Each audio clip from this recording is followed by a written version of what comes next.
Berjumpa dengan Anda, rute kita seperti biasa, mungkin sekitar 15-20 menit saya akan berbagi, nanti giliran Anda berbagi pada 20-30 menit berikutnya. Jadi ringkas saja tema hari ini adalah kasih yang membebaskan, the liberating love. Mungkin saya mulai dengan cerita tentang pengalaman ya. Pernah suatu kali saya mendengar bahwa ada seorang Katolik bersama seluruh keluarganya berpuluh-puluh tahun yang lalu masuk ke agama tetangga yang mayoritas itu. Lalu dia dicap murtad, dicap pengkhianat oleh gerejanya, dan saya cukup sedih mendengar kenyataan itu walaupun kejadiannya sudah agak lama, sudah sekitar 20 tahunan ketika itu. Malam hari pun tiba, sesudah Ekaristi saya memutuskan untuk nekat aja mengunjungi orang tersebut, mengunjungi keluarga yang dicap murtad itu. Saya pikir kalau Tuhan Maha Rahim, Dia pasti akan pakai saya untuk ya setidaknya berkenalan lah, kalau tidak mau memanggil kembali pulang. Jadi saya memutuskan pergi ke rumah keluarga tersebut, dan sepanjang perjalanan ketua stasi bercerita bahwa orang tersebut dulu sakit hati pada satu romo yang menolak untuk makan di rumahnya. Hanya karena rumahnya itu masih sangat sederhana, lantainya tanah, dindingnya dari anyaman bambu. Anda tahu ya, rumah-rumah zaman dulu itu di daerah transmigrasi tidak begitu baik keadaannya. Dan ketika hujan datang, mereka tidak bisa ke gereja, lalu sang romo sepulang dari Ekaristi bertanya, ini makan di rumah siapa? Oh, di rumah Bapak X ini. Tapi karena Bapak X itu tidak punya uang untuk membeli payung pada saat itu, dan kondisi jalanan sangat parah, daerah transmigrasi, jadi dia tidak bisa pergi. Dan si romo begitu mengetahui bahwa Bapak X ini tidak ikut misa, lalu memutuskan untuk tidak mau makan ke rumahnya. Padahal dengan segala kekurangan sudah disiapkan lauk pauk, mereka memotong ayamnya sendiri, mereka berhutang untuk beli beras, sampai separah itu. Ditunggu sampai malam, romonya tetap tidak mau datang, dan mereka kecewa lalu pindah ke agama tetangga. Dengan secuil keberanian dalam hati saya, saya pikir coba ajalah, Bapak yang Maha Rahim itu kan seperti gembala yang baik hati. Lalu saya datang berkunjung. Dan ketika orang itu mendengar, ketua stasi berkata, Pak, ini ada Romo datang. Dia kaget bukan main. Untuk pertama kalinya selama puluhan tahun dia meninggalkan gereja, baru ada seorang imam datang ke rumah itu. Awalnya saya agak-agak cemas ya, waduh ini dibawain parang atau golok ini. Tapi rupa-rupanya ketika dia melihat saya, dan ini sungguh Romo, ya saya Romo Joni, SCY. Lalu reaksinya tidak tertebak, ya dia menangis terharu. Dia menangis sejadi-jadinya seperti anak kecil. Lalu dia memanggil istrinya keluar, dan istrinya begitu mengetahui bahwa saya Romo, juga menangis terharu. Akhirnya kami bertiga tangis-tangisan di dalam. Jadi kami saling menangis. Tidak lama kemudian dia mengeluarkan bungkusan putih. Isinya, you tahu apa? Patung Bunda Maria, patung salib, rosario. Jadi selama puluhan tahun mereka diam-diam berdoa rosario tiap malam jam 12. Mereka walaupun beribadah di kulitnya saja di agama tetangga, namun dalam hati mereka tetap merindukan Tuhan Yesus. Ini loh yang saya katakan, kadang-kadang sedikit kepedulian, sedikit cinta itu membebaskan. Kadang-kadang sedikit kenekatan untuk menunjukkan bahwa kita menyayangi seseorang, itu betul-betul menjadi tanda kasih yang menyembuhkan dan membebaskan. Ini salah satu pengalaman Romo yang tidak akan saya lupakan. Pengalaman kedua saya adalah ketika saya datang mengunjungi seorang dengan penyakit gangren, umat saya usia sudah 78, gangrennya infeksi sampai kemana-mana. You bisa bayangkan ya, dia tinggal sendirian, tidak ada yang mengurus, dan Romo bersama beberapa umat itu memberkati orang itu, mengantar komuni, dan dia merasa sangat diteguhkan. Padahal saya sendiri mau muntah rasanya masuk ke kamar itu. Anda bisa bayangkan bau daging busuk ya, tapi bau itu datang dari manusia yang bercampur dengan bau kotoran di tempat tidur. Itu salah satu pengalaman horrible yang saya alami ketika mengantar komuni. Tapi engkau tidak akan percaya betapa cerahnya orang itu ketika saya mengangkat Hosti Kudus itu ya. Inilah anak domba Allah yang menghapus dosa dunia. Berbahagialah kita yang diundang menyambutnya. Ini nenek-nenek ini seolah mau bangkit ya dengan keterbatasannya. Padahal saya tahu itu tidak mungkin. Itu mustahil itu. Dia ingin bangkit dan dia mukanya bersinar-sinar dan dia mengatakan, Romo sampai mati saya ikut Yesus. Rupanya nenek ini ditolak oleh anak-anaknya yang sudah pindah ke agama tetangga. Mereka mengatakan, oh mama saya ini kafir, tidak boleh masuk rumah saya. Dia baru akan saya urus kalau dia ikut iman saya. Si nenek tidak mau, akhirnya dia ditelantarkan oleh anak-anaknya. Ini kejadian nyata yang membuat saya sangat terenyuh. Tapi ketika kami datang mengantar komuni, memberi sakramen perminyakan untuk nenek ini, dia sambil berlinang air mata, sambil tersenyum, dia mengatakan, Romo, Yesus kekuatanku, Yesus kekuatanku. Aku mau mati ikut Yesus. Saya tidak pernah menyangka ya, tindakan kasih yang sederhana, sesederhana Romo mengantar komuni, itu bisa menjadi satu bentuk cinta yang powerful, yang membuat orang betul-betul merasakan kehadiran Tuhan. Saya pikir poin saya sederhana malam hari ini. Malam hari ini mari kita melihat bahwa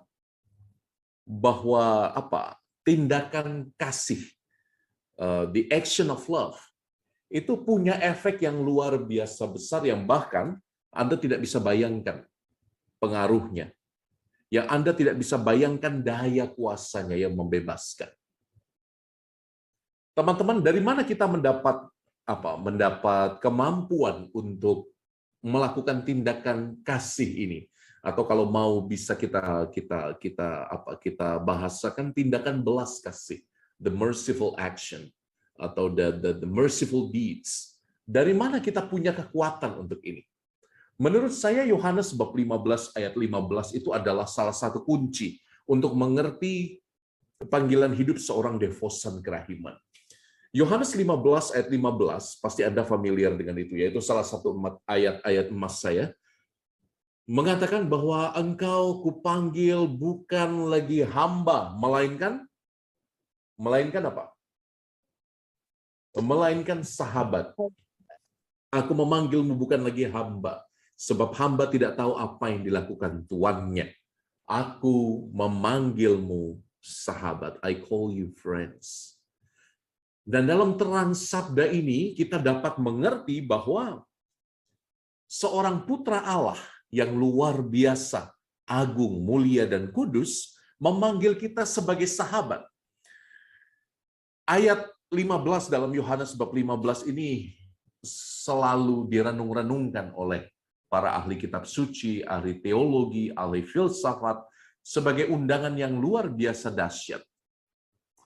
Ketika kita memanggil seseorang sebagai sahabat, maka saya hanya menginginkan yang baik bagi orang itu. Saya hanya menginginkan yang mulia, elok, dan kudus bagi orang itu. Dan lebih penting lagi, saya tahu bahwa saya dan dia ada dalam hubungan yang egaliter, yang setara. Ketika putra Allah menganggap kita adalah sahabatnya dan memanggil kita sungguh-sungguh sebagai sahabat, yang mengagumkan adalah bahwa dia tidak memandang kita pertama-tama sebagai pendosa yang lebih rendah dari dia. Putra Allah memandang kita sebagai partner yang setara. Dan ini hanya bisa mungkin kalau Anda sungguh menyelami Injil Yohanes dengan serius. Yang pernah ikut bahan renungan saya pasti bisa melihat bahwa seluruh puncak Injil Yohanes bermuara pada Yohanes bab 19. Yohanes bab 19 adalah kisah tentang penyalipan. Jadi seluruh tanda, seluruh kata-kata kunci dalam Yohanes mulai dari bab 1 sampai bab 19 itu berpuncak pada peristiwa penyalipan. Dan bukan hanya berpuncak pada peristiwa penyalipan secara umum, secara lebih spesifik Yohanes memberikan bahwa tanda yang paling utama dan unggul adalah ketika putra manusia ditinggikan. Kapan itu putra manusia ditinggikan? Di atas Kalvari. Ketika dia menjadi suluh bagi bangsa-bangsa. Lebih dari itu ketika jantung hatinya ditembus oleh tombak dan mengalir darah dan air. Kata Yunani yang dipakai sekali lagi hanya untuk mengingatkan Anda, kalau yang pernah mengikuti pelajaran saya, itu bukan hanya mengalirkan, tapi memuncratkan, menyemburkan. Dan ini sekali lagi mengingatkan kita pada saat Allah menciptakan manusia dan menyemburkan nafasnya. Allah menghembuskan nafas itu kepada tanah yang dia bentuk, dan tanah itu menjadi hidup. Ketika kita dibasuh dengan darah dan air dalam Yohanes bab 19, ketika darah dan air itu dimuncratkan, disemburkan, pada saat itu kita menjadi ciptaan baru. Kalau ciptaan pertama dimuncratkan, dihembuskan nafas Allah, lalu dia mati dalam dosa, dalam Yohanes bab 19, manusia dilahirkan kembali dalam air dan darah dari lambung yang tertikam.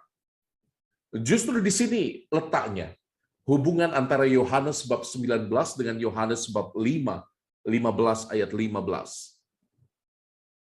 Kita hanya bisa mengatakan diri kita sahabat setelah kita dibasuh oleh air dan darah kerahiman.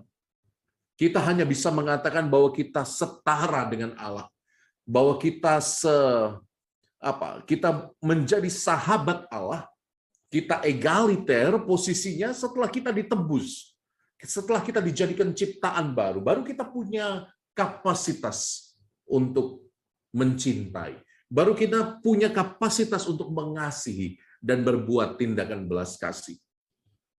Dan sadar tidak sadar, dalam teologi Katolik kita percaya adanya dependensi atau keterikatan yang paradoksal. Semakin kita terikat dengan Allah, semakin kita menyahabat dengan Allah secara lebih intim dan mendalam, semakin kita membebaskan sesama dengan kata-kata kita yang penuh kasih, dengan tindakan kita yang penuh belas kasih. Maka kalau ditanya apa bedanya para volunteer karya-karya sosial dengan devosan kerahiman ilahi, jelas bedanya. Orang yang membantu menolong karya-karya kemanusiaan pada umumnya mungkin tergerak oleh motivasi-motivasi sosial, manusiawi, dan itu baik. Mungkin hatinya tergerak oleh belas kasihan. Tetapi devosan kerahiman ilahi punya sumber yang lebih dalam. Di mana sumbernya? Di kaki salib. Ketika dia mengalami bahwa dirinya dibasuh oleh darah dan air kerahiman itu, ketika dirinya mengalami bahwa aku dicintai luar biasa, pada saat itu dia tidak bisa tidak. Dia tidak bisa tidak bergerak untuk menolong dan membebaskan dirinya sendiri dan membebaskan orang lain. Maka itu sebabnya tindakan belas kasih, kata-kata belas kasih yang keluar dari persatuan kita dengan lambung Yesus yang ditikam, itu menjadi kata kunci yang luar biasa penting untuk menyadari bahwa semua itu punya daya hanya karena kita bersatu dalam Kristus yang mencintai kita lebih dulu. Nah, saudari-saudara yang terkasih, mungkin renungan ini sedikit biblis, teologis. Saya tidak ingin membuat yang rumit-rumit, tapi saya mengundang Anda untuk melihat bagaimana hubungan antara kita yang dipanggil menjadi sahabat Allah dengan kita yang dibasuh oleh darah dan air kerahiman.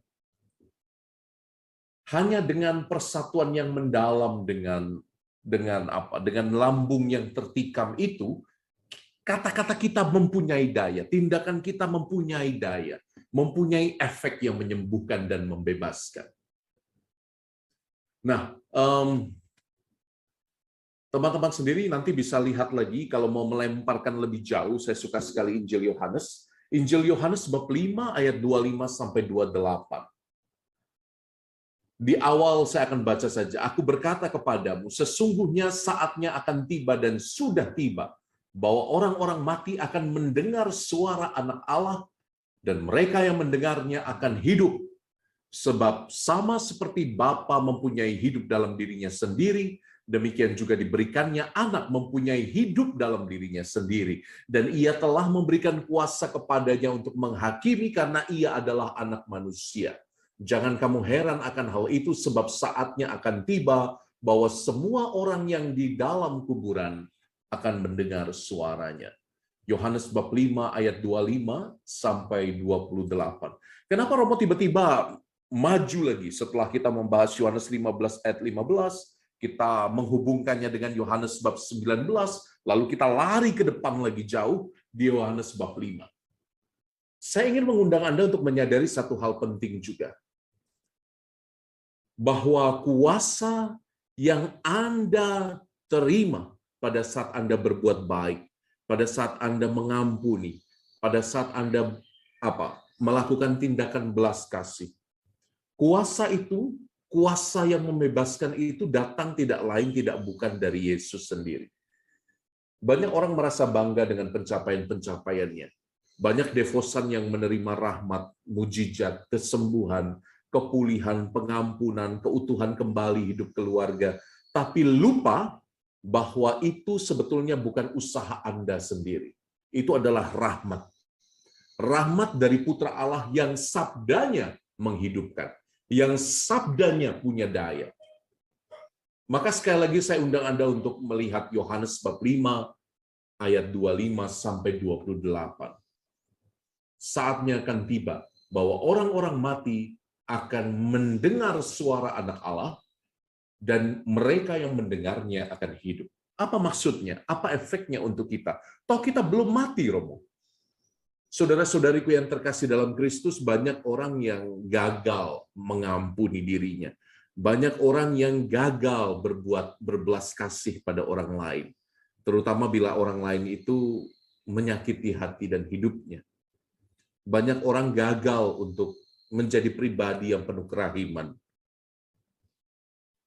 Dan inilah kegagalan ini yang kita namakan kematian pertama. Para teolog seperti Thomas Aquinas misalnya, Santo Thomas Aquinas bicara banyak tentang kematian pertama. Apa itu kematian pertama? Kematian pertama itu berbeda dengan kematian kedua. Tadi dalam ayat 28, Yohanes 5 ayat 28, dikisahkan tentang orang-orang dalam kubur akan mendengar suara Anak Allah. Itu kematian kedua. Yohanes bicara tentang kematian pertama pada ayat 25. Pada saat orang yang masih hidup itu seperti mati adanya karena dia diceraikan dari keintiman dengan lambung Yesus yang tertikam. Betul itu. Kalau kita sadar-sadari setiap kali kita menjauh dari kasih kerahiman Tuhan, ada sesuatu yang mati di dalam hidup kita. Hati kita, perasaan kita, emosi kita. Bahkan tidak jarang semua negativitas yang muncul karena kita tidak cukup bersatu dengan kerahiman Tuhan melahirkan penyakit-penyakit yang tidak perlu, bukan? Ada gejala-gejala psikosomatik yang betul-betul melahirkan penyakit biologis. Karena apa? Karena orang tidak cukup berdamai dengan hidupnya. Orang tidak cukup berdamai dengan orang lain. Orang tidak cukup mempunyai daya untuk bebas dari belenggu-belenggu masa lalu. Maka teman-teman, inilah antonim dari Yohanes 15 ayat 15. Yohanes bab 5 mengingatkan kita kalau kita tidak bisa menjadi seperti sahabat Allah yang bersatu dengan lambung Yesus yang tertikam, kita akan seperti orang mati. Bahkan ketika kita masih hidup. Dan itulah kematian pertama. Kematian sebelum kita mati di dalam kubur. Anda bisa melihat ya benang merahnya ya. Mengapa Romo lemparkan Anda di bab 15, saya mundur ke bab 19, lalu saya maju lagi ke bab 5. Untuk menunjukkan bahwa memang ada kontradiksi, ada kontrasnya antara menjadi sahabat Allah dan hidup berbahagia, hidup yang penuh belas kasih, hidup yang penuh tindakan belas kasih yang membebaskan sesama dengan kegagalan untuk hidup di dalam Allah.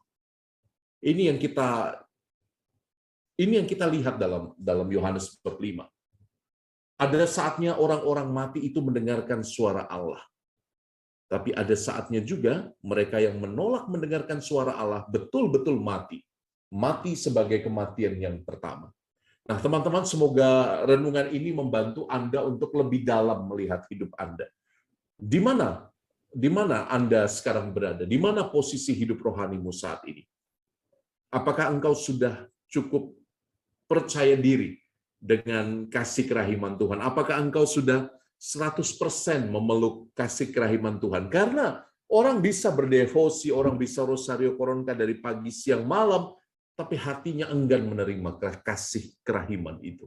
Hatinya enggan untuk mendengar suara Allah. Dia memilih mati sebelum saatnya mati.